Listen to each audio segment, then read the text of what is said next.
मित्रों, यह भी तय है कि इजराइल लेबनान पर अटैक करता रहेगा तो ईरान भी हॉर्मुज दुनिया के लिए बंद ही रखेगा। युद्ध विराम की घोषणा होते ही कल हॉर्मुज स्ट्रेट को ईरान ने खोल दिया था, लेकिन इजराइल के हमले के तुरंत बाद उसे बंद कर दिया गया क्योंकि ईरान के मुताबिक सीज फायर टूट गया है। ईरान के इस फैसले से एक बार फिर सैकड़ों जहाज हॉर्मुज स्ट्रेट में फंसे हुए हैं। दूसरी तरफ ईरान ने हॉर्मुज स्ट्रेट को लेकर अब वसूली का तरीका बदल लिया है। ईरान ने हॉर्मुज स्ट्रेट से गुजरने वाले तेल और गैस के जहाजों पर क्रिप्टो करेंसी में टोल लगाने का फैसला किया है, यानी हॉर्मुज से गुजरने वाले जहाजों को क्रिप्टो करेंसी में टोल देना होगा। ब्रिटिश अखबार फाइनेंशियल टाइम्स की रिपोर्ट के मुताबिक हर जहाज को $1 प्रति बैरल के हिसाब से टोल देना होगा, यानी अगर कोई जहाज 10 लाख बैरल तेल ले जा रहा है तो उसे $10 लाख टोल के रूप में देना होगा। अगर कोई खाली जहाज होगा तो उसे टोल नहीं दिया जाएगा।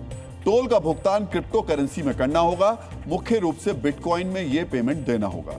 अब आपको पेमेंट का तरीका भी जानना चाहिए। मित्रों, हॉर्मुज से गुजरने वाले जहाज को ईमेल के जरिए अपना कार्गो डिटेल ईरान की सरकार को भेजना होगा।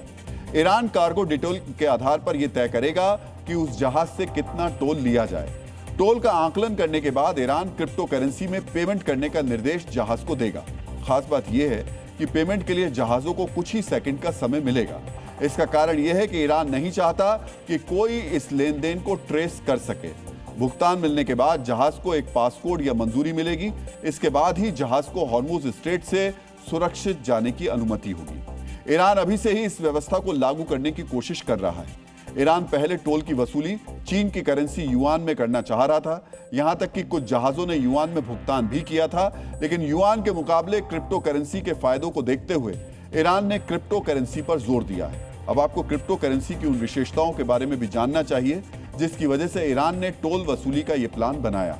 मित्रों, युआन में भुगतान को ट्रैक किया जा सकता है, खासतौर पर बड़े लेन देन में, लेकिन क्रिप्टो पूरी तरीके से ट्रेस प्रूफ है।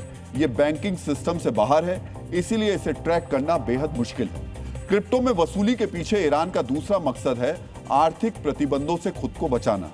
अमेरिका और पश्चिमी देशों ने ईरान पर भारी आर्थिक प्रतिबंध लगा रखे हैं। अगर डॉलर में पेमेंट लिया गया तो उसे फ्रीज किया जा सकता है, लेकिन क्रिप्टो को फ्रीज किए जाने का खतरा कम है। क्रिप्टो जैसे सिस्टम में यह फायदा भी है कि तेज और डायरेक्ट पेमेंट होता है।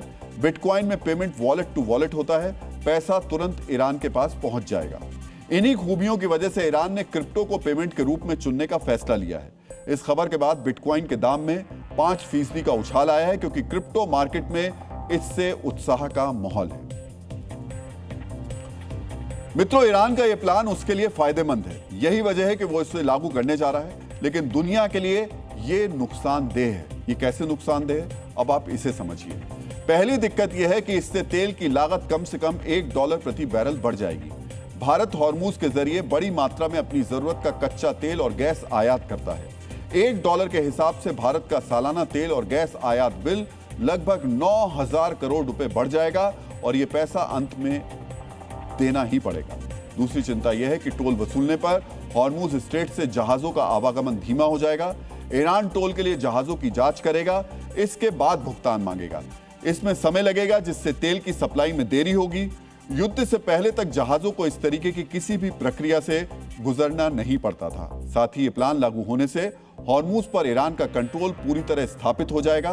प्रभावी रूप से ईरान इस रास्ते का मालिक बन जाएगा। वो अपनी मर्जी से किसी देश को यहां से गुजरने की इजाजत देगा। अगर किसी देश के साथ उसका विवाद होगा तो वो उसे अनुमति नहीं देगा। यह विश्व व्यवस्था और संयुक्त राष्ट्र के नियमों के खिलाफ है। डीएनए मित्रों, इन्हीं चिंताओं की वजह से इसे खतरनाक कहा जा रहा है। अगर ईरान को हॉर्मुज में टोल वसूलने की छूट मिल गई तो ये एक गलत मिसाल बन जाएगी। मलक्का स्ट्रेट दुनिया के सबसे व्यस्त समुद्री रास्तों में से एक है, लेकिन यहां कोई टोल नहीं लिया जाता। अगर ईरान के रास्ते पर दुनिया के दूसरे देश चलेंगे तो कल सिंगापुर, मलेशिया, इंडोनेशिया भी मलक्का स्ट्रेट के रास्ते गुजरने वाले जहाजों पर टोल लगा देंगे। ऐसे में और ऐसे एक नहीं बल्कि कई उदाहरण हैं। ईरान ने अपने पुनर्निर्माण के नाम पर टोल वसूलने की योजना बनाई है, लेकिन इस पैसे का भुगतान अमेरिका या इजराइल नहीं करेगा, बल्कि दूसरे देश करेंगे जिनका इस युद्ध से कोई लेना देना नहीं है। यानी करे कोई भरे कोई की स्थिति हो गई है। इसलिए पूरी दुनिया को एक सुर में टोल वसूलने के इस प्लान का विरोध करना चाहिए।